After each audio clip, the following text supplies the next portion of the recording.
Hey guys, and welcome back to my channel where we do talk all things true crime.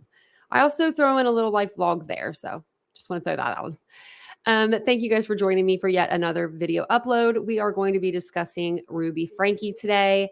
We talked about this on the live just a minute ago. As you can tell, I'm still in the same clothes from the live from Friday night. So let me go ahead and pull this up because I want to get right into it. It's bad. It's bad news. It's ridiculous news.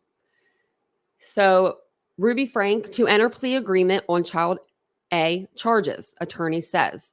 So basically the other day, her attorney set out, they wanted to speak, they wanted to, some sort of deal was being met, we thought, or we thought they just wanted to maybe come into like chambers or, have a scheduled court date to maybe talk about something that was going on in the case. But we weren't sure. We just know that there was some talking going on. And we just heard there was birds chirping. So I'm going to read through this article really quick for you guys, and we are going to discuss what's going on. So it says here, once popular YouTuber Ruby Franke will enter a plea agreement for the multiple counts of CA she faces when she appears before a judge in Washington County on Monday. And we will be having a live during the day that day. So make sure if you are into this case that you're subscribed and you hit the bell icon. When Windward Law, the firm representing Franke, issued a statement Friday confirming their client is working with prosecutors on a plea agreement. There should not even be a plea agreement on the table. Franke and her business partner, Jodi Hildebrandt, were arrested in August after one of Franke's children escaped Hildebrandt's home, knocked on the door of a neighbor in Ivins, and asked for food and water. The neighbor noticed duct tape on the child's ankles and wrist and called police, according to court documents. And we have went through all the documents. If you'd like to know any more about the case, I do have a playlist under Ruby Franke. Police later found one of Franke's daughters emancipated inside Hildebrandt's home. Both Franke and Hildebrandt were charged with 6 counts of aggravated CA. The two had previously cooperated on parenting advice videos for Connections. They were terrible videos. In the statement, Franke's attorney appeared to place blame on Hildebrandt. Shocker, not at all. Claiming Franke is a devoted mother who was taken advantage of by a person she trusted. We saw this coming, didn't we? She's a devoted mom. You had a YouTube channel that showed how devoted you were. Not giving your daughter lunch. 6 years old, she forgot her lunch. She didn't get lunch that day. Telling the teachers not to give her food and that you'd be really upset if she got food. She needed to learn a lesson. Giving your children love and trust for Christmas instead of Christmas gifts. Are you kidding me? The 2 youngest kids that don't understand that there's no Santa. Taking your son that's going through puberty, his bed away, and making him sleep 7 months on a beanbag chair. And your husband was there too. So I don't know why Kevin thinks that he's an innocent party in any of this. My opinion. Initially, Ms. Franke believed that Jodi Hildebrandt had the insight to offer a path to continual improvement. Ms. Hildebrandt took advantage of this quest and twisted it into something heinous, the statement reads.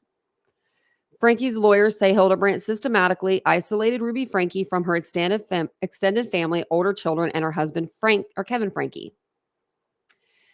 This prolonged isolation resulted in Ms. Franke being subjected to a distorted sense of mortality shaped by Ms. Hildebrandt's influence.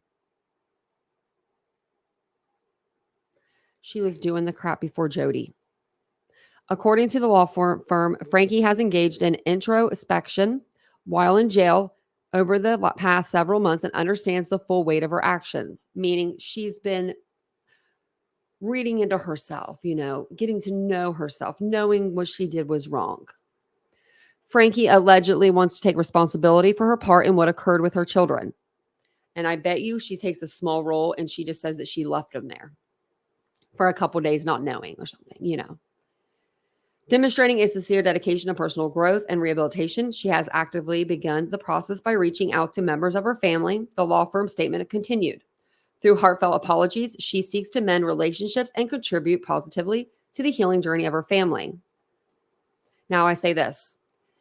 The 2 oldest kids, Sherry and Chad, they need to come forward. They need to speak up. Your time is now to shine. You've been wanting a voice. You've got it. You've got it. The stage is yours. You need to stand up for your younger siblings. If you don't, your mother's going to get out of jail. Jodi's going to take the brunt of it. She's going to end up getting the kids back, the 4 youngest. And then what? Does she make a new YouTube channel? 8 Passengers 2.0? What do we do there?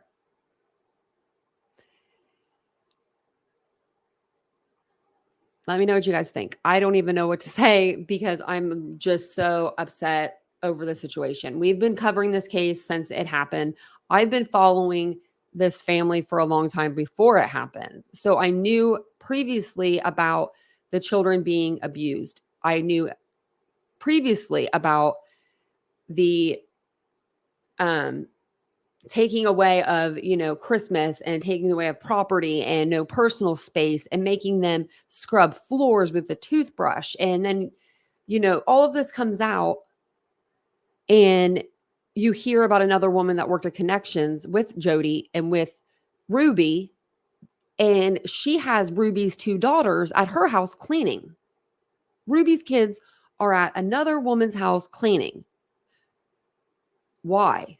Why is her children cleaning someone else's house? I think 14 and 16 is their ages. What kid that's 14 or 16 wants to clean anything? They don't even want to clean themselves, let alone clean a house for someone that they don't know. What are they getting out of it? Trust, healing, love, strength, bonding experience? We don't know. We don't know. But let me know what you guys think about this case down in the comments below, because it's insanity.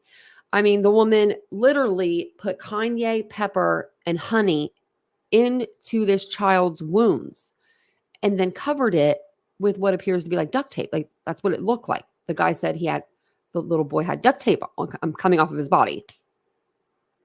They were emancipated. That takes days. That doesn't happen overnight. That doesn't happen when you skip 1 meal, 2 meals. That happens after prolonged starvation. How long were they going without being fed? When they were fed, what were they being fed? Were they being fed nutritious meals? Or was it honey and cayenne pepper? We don't know. So, like I said, let me know what you guys think about this case in the comments below. What do you think about her getting this plea deal? We all knew that she was going to probably throw Jodi under the bus because that's the easiest thing to do. But, man, I really wish that the court systems would get it right. And hopefully they will get it right this time and they will reject her plea and the judge will say absolutely not. But we'll see what happens. So leave your comments and thoughts below. Don't forget to subscribe to the channel if you haven't already. Hit the like button, all the stuff that YouTubers just love to tell you. It's for engagement. But I love you guys. I'll see you guys all in the next video. Have a wonderful weekend. See y'all later.